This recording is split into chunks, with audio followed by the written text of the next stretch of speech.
run through what life is like for you as a boy and a young man growing up? Well, I grew up in Immokalee. Immokalee, Florida is a small town that it fluctuates. It has a lot of migrant workers that, it started out with a certain number, and then a certain time of the year, everybody would leave. But for me, growing up, it was normal, and you don't realize how good or bad something is until you get something to compare it to. And I can't say I had bad times there because we always made the most out of whatever was going on, and we big time family people. We was always with our family, so we was always together. So when you speak on that place, it's a special place, especially when you leave the place. When you leave the place, you realize how close you are, and how tight knit of a group you are. So whenever you go back, you kind of see the same people, and football was the thing that kept everybody together. When you were that young, did you realize, I mean, was it evident even to you? It's probably evident to everybody who watched you and played pickup ball with you, but was it evident to you that there was something special about you and that you were going places with football, or was that even just normal? Well, in football, football you gauge things by your age group and the people you're playing against. And for me, I was always playing with the bigger people, the faster people, and the older people. So those are the things that kind of shape you for when you go on. Because if you're 10 years old and you're playing with the 12 years old and 13 year old, and you're able to kind of hold your own, you're preparing yourself for when you go and play with the best of the best. Because it's a big difference between a 10-year-old and a 12-year-old. Unlike a 20-year-old and a 21-year-old. At a younger age, if you're able to do those things at that age, that says a lot about that person, and I recognize that at an early age. I was pretty big for my size. Pretty big for my age, and I always played with the older people, and I always hung with the older people. So it helps you become more mature in a sense, and also as far as playing the game, it made the game easier when you got around your peers or when you got around your age group. How meaningful was it for you to have the opportunity to play for those Miami Hurricanes teams? Growing up in Florida, I'm sure you were a fan of watching that tradition start there, and then to be a part of it and contribute to it. Yeah, that was the only team you really wanted to play for. Mm-hmm. Miami Hurricanes, it was the NFL team for us. And so you look at when you look at football, that was the first team that caught your eye, and that was the team that you were pretty much committed to. You love the Hurricanes more than you love the Dolphins or any other team around there. And so you grew up wanting to be a Miami Hurricane. But it was just during the time that when it was my turn to become a Hurricane, it was more so it was going through the probation and the sanctions. So it's one of those things where you really have to look deeper into it and say, man, do I really want to be a Miami Hurricane? Because they're going through some things. And for me, it was always wanting to be a Miami Hurricane. I actually my first visit was I came to visit Ohio State. I came to visit Ohio State, and that was probably my first and only visit that I probably took. And after that, it was the University of Miami. But during that time, I didn't have my grades. During that year, they had the new sliding scale to where the grades and your GPA had to be on a certain level. And the University of Miami only had limited scholarships. And that year, they held the scholarship for me. They held the scholarship and waited until I got the grades, and they held it with having a limited scholarship. So that meant a lot. And for me, big on family and knowing that if I go to Ohio State or I go anywhere else, it's pretty much gonna be me and nobody else in the stands. Because I wasn't coming from a family that could come and be at your games and support. So you start looking at the total package. It's only right that for that 1 hour trip to Miami to be a place you call home and go to school. And being that I went there, I didn't have enough tickets, but that's a good thing to have, especially when you got people come to support you. But you was home, and Miami has always been home and the place that I wanted to be playing my college football. Mitch, how would you explain to people your appreciation in the 2000s with Peyton and Reggie and Marvin and Tarek, just special group that was, what you guys did with the Colts? I think what we did with the Colts was special, but the way we did it, you didn't have no prima donnas, you didn't have people that think they were better than each other. You had everybody working hard, everybody trying to make sure they do what it takes to help the team win, and everybody took pride in it. And that's one thing that stood out. You always you wanted to be the best, but you also held everybody else accountable. And if you see the highest paid, best player in the league out there working, doing all this extra stuff, it only makes sense for you to follow suit. And then when you see other guys that they're not even that good and they don't take that approach, you start looking at it like this is not what it's about. It's about putting in the work, doing what it takes to help the team and try to win as many games as you can. When you were drafted, I asked you about it the early part of your life, but kind of the entry into the NFL. Remember that draft real well because we're in Ohio today, obviously, and we were following the Browns, and they had their heart set on either Tim Couch or Achilles Smith or Donovan McNabb, and then Ditka traded his draft for Ricky Williams, and the Colts wound up drafting you before Ricky Williams even went. But at that point, when let's say the Browns didn't take you, obviously.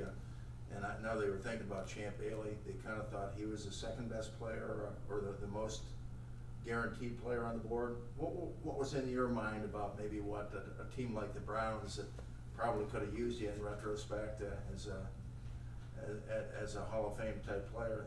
But what was in your mind about how a pro team saw you at that point? For me, my whole approach to the draft and the NFL was, I just wanted to be in the NFL. It didn't really matter where I went. I wanted to be in the NFL because it was a lifelong dream. And if I played at this team or that team, it wasn't something I looked into. I never looked at Indianapolis. I never looked at any of the teams because for me, I went in with the mindset of, man, I just want to be an NFL player. I just want to be an NFL player. When I get there, I want to make my mark. So it wasn't so much as, oh, you want to play for this team or that team. I think that's one of the worst approaches you can take because it's a business and you want to end up in a team that fits what you do and what you bring to the table. A lot of people they take so much pride in trying to be the first pick or the second pick when, okay, if you become the first pick when you're in a bad situation, that's never good. I ended up being the fourth pick, but I went to play with one of the greatest quarterbacks all the time, greatest receivers all the time, one of the best organizations that you could play for, and everything worked for me, and when I was picked because of that situation. For whatever reason, did you even compare yourself to Ricky Williams back then and say to yourself, well, I'm as good as him? Well, you thought about him, obviously, because he was right there in the draft with you, but what did you think about being in the draft with Ricky? When it came to Ricky Williams, I don't mind the Hurricane. We don't care about nobody else. All we focus on is us, and that was always my approach. It's like when you see somebody else doing things or whatever, you're always happy for them, But for me, I was edge. I was a player that could run the ball, catch the ball, block, and do all the things that I do, and that's what we always focus on. When it comes to somebody else, that's for everybody else to kind of look into, or everybody else to kind of they judge this and that. We always just focus on us. We try to make ourselves better, and we are. If you look at the players that played with us, all we usually focus on is us. We care about us, and we just try to lift each other up, and we push each other. When it comes to somebody else, I'm not here to talk down on anybody or sit up there and push them up or down. I'm just here to say, look, you respect everybody that's playing, but this is what I do. And for me, I was in a situation where I wasn't one of the popular guys. I wasn't one of the guys that was on TV, but I knew the situation. We were coming off probation. We went through a lot of stuff that we barely had national TV games, and when we got our opportunity, and that's when everybody got a chance to actually see, oh yeah, Edgerrin, he could play. But if you go into as a scout or anybody that's in those departments, they start looking at the player and they start looking at things that matter. Certain things will stand out, and I think that's what the coach did. They looked at things that matter and things that was for them, not so much as trying to make everybody else happy. Your first 2 years in the league, you really set the world on fire and leading the league in rushing and everything. And then you had a devastating injury after that. In your mind, did you have doubts about yourself that you can achieve that level again and that you'll ever be the Edgerrin James of the first 2 years and trying to always live upon that? Was that a thought in your mind after that? No, you know, the first 2 years I came in, I was just a young kid just playing and just running, you know. But then the thing about the injury, believe it or not, you know, like I had a conversation with Marshall Falk, you know, and he was like, man, when you get hurt, it makes you a better player, you know, from a mental standpoint, because now you have to have more strategy.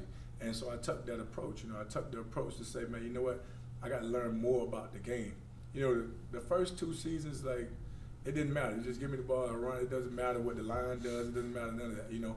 But then after you get hurt, you start saying, okay, I need to know what this lineman is going to do.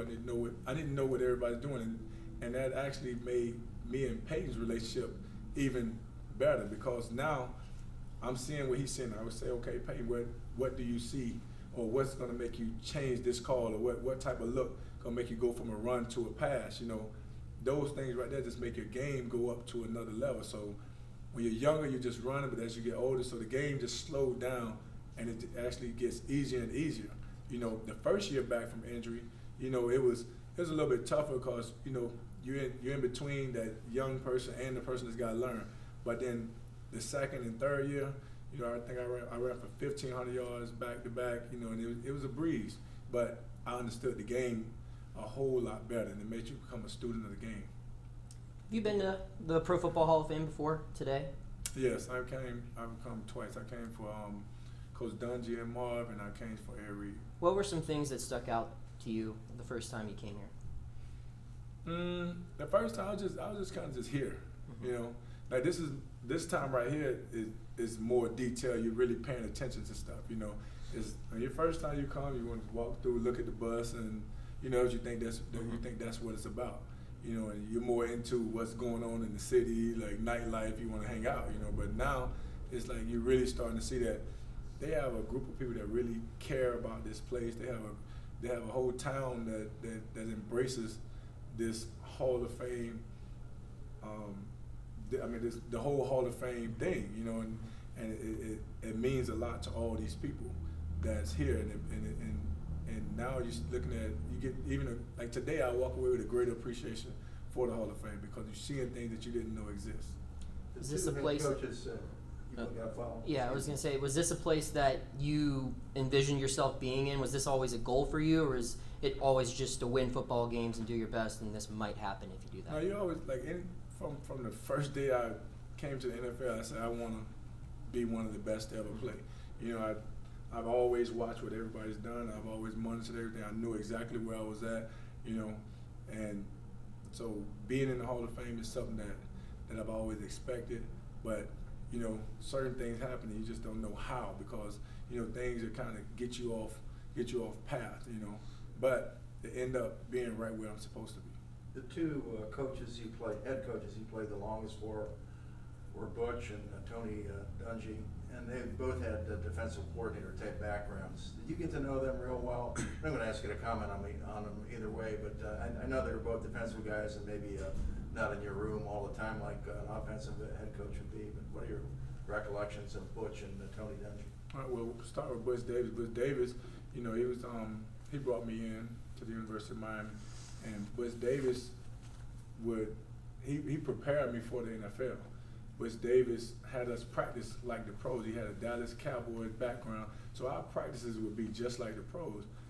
And with him breaking things down and him making you understand, okay, you know, when you're in college, you want the football, you want to play, you want to be on the field, you know. But then when you take a person like Butch that say, hey, look, we're going to preserve your body. We're going to make sure that we have you not taking too many hits, you know, doing all the things that's going to help you in your career. You know, those things right there you appreciate.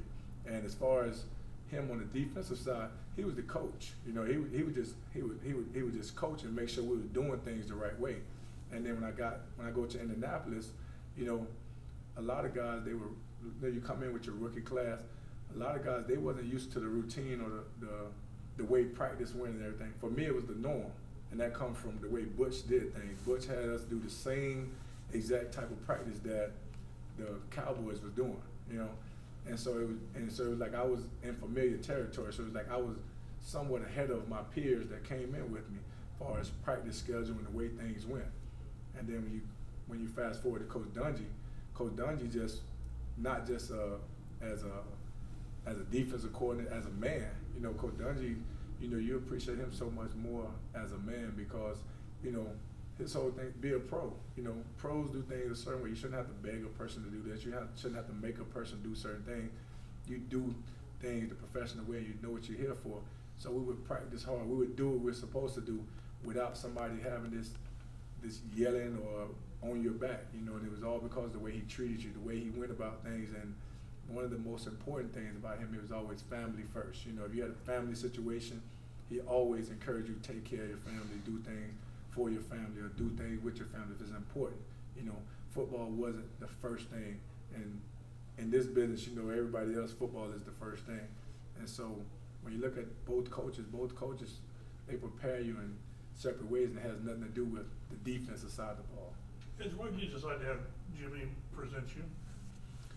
It's just a relationship with Jimmy, and over the years, you know, Jimmy it's like he was always Jimmy always embraced me for me, you know, even when we would talk or anything, you know, and he was always cool with me. He was always super cool. Like our conversations were different from everybody else's conversation with Jim. And sometimes Jim would have me like he'd say, "Oh, when he's in Florida, we had to talk. I go meet him in the Aventura, you know, we sit down and we talk." Even when I went through the franchise tag thing, you know, we always had a conversation. It was always with respect, and Jim was just super cool with me being me, and that was always big. And even Jimmy had my grandma on the sidelines. You know, we're playing Jacksonville Jaguars. Next thing I know, I see my grandma coming in a wheelchair. I'm like, you know, it's little things like that, you know, and then when it comes to your family, like he's always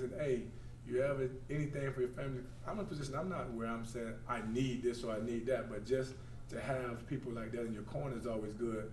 But the most important thing was from the beginning, he embraced me as me. You know, he never not once stood up there and wanted me to be something else. You know, he actually enjoyed me being me, and it was actually cool. And I guess your appreciation that he gives you a Super Bowl ring? Oh yeah, and the Super Bowl ring, you know, that right there, that's a great. I mean, that was great to just even be recognized because they know how I was not, and it's always been about business, you know.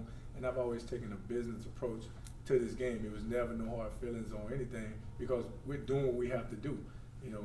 To you know, he has to do. I did what I had to do, and I'm satisfied with the way things turned out for me, and I'm quite sure everybody is happy, you know. You were wear it? No, I just have it. I have it. One more question. Is it extra special for you? Oh, do you want to ask? Nope, go ahead. All right. Is it extra special for you to be a part of the 100-year anniversary class?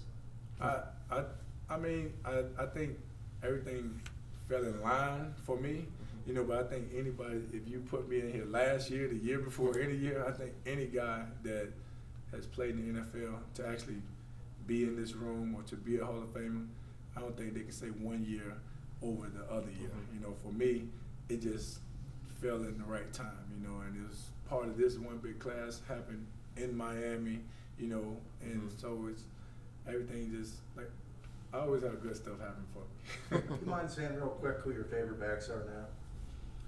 That's actually playing. Yeah, playing now. Oh, it's kind of tough. It's like it's for different reasons. You have certain backs, you know. It's like I like Kamara. I like because he's so versatile. You know, it's like I still like AP. You know, AP. He's still playing at a high level. You know, it's just so many different backs. And like for like a Devontae Freeman. Like I watched him from youth football. You know, so it's everything is just for different reasons. When you're looking at these backs, there's so many good backs out there. It's hard to just pick one or two because so many different ones bring different things to the table. You look at McCaffrey. You know, look at how he come in and he's doing both. He's running the ball, he's catching the ball, and it's hard just to pick one back. You know, and for me, I just enjoy watching all the different backs. You know, I like the hunger of the backs. You know, the guy in New York, Saquon, you know, I think he's gonna be a great back. You know, it's just so many backs out there that you appreciate and always look for the good things and all that. I have a son that's in 10th grade, he's gonna be really good, and I always point out certain things from certain backs to actually show, to say, okay, you see the way he does this, you see the way he does that. And so it's not just, I don't just go to one because, you know, everybody does something better than others. Reg, how does Frank Gore still play? But he loves the game. I mean, 18, 19 years, that's. He loves the game. Like Frank he's one of those people that you say, man, that really loves football. You gotta love it to do it as long as he's doing it, you know, and he enjoyed doing it. And every time you talk to him, he always say maybe 1 or 2 more years. I don't know. So I don't know how he's still doing it, but you know, it's always good, especially knowing his story and knowing what it took for him to stay out there.